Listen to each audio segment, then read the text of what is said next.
तोंडाला पाणी आणणाऱ्या चिंचेची तोडणी उन्हाळ्यात आता जोर धरतेय। उदरनिर्वाहासाठी कातकरी समाज बांधव ही कामे करताय।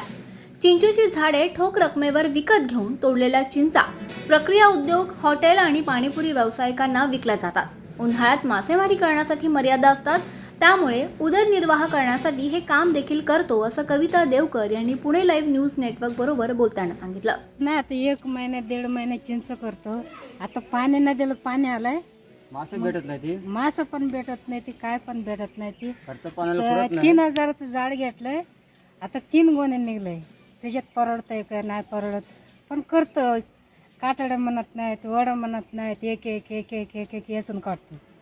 मग जीवाला उदर लावून झाडावर चढतो, पाय घसरतोय, गाबर गाबरी होतोय, जुनं झाड म्हणत नाही, काय म्हणत नाही, इचू म्हणत नाही, साप म्हणत नाही, काय म्हणत नाही, असं म्हण। जगायचं वाचायचं काय कळत नाही, पण चढतो, कष्ट करतो। लेकरा बाळांना 1-1 2-2 रुपये घरी नेऊन असं पोट भरतोय। त्याचं जोड कोणसनी गोळा करायचं, तरस करायचं, परत पितवाल्यांना, पानपुऱ्यांना, याला त्यांना विकतो आम्ही। त्याच्यात 2 रुपये कमी करते ते, बाजार कमी करते। मालाचं किडक आहे, अमकाच आहे, तमकाच आहे। मग असंच कसं तर ढकलून द्यायचं मालाला, असं कमी कमी भावाचं त्यात देऊन टाकायचं।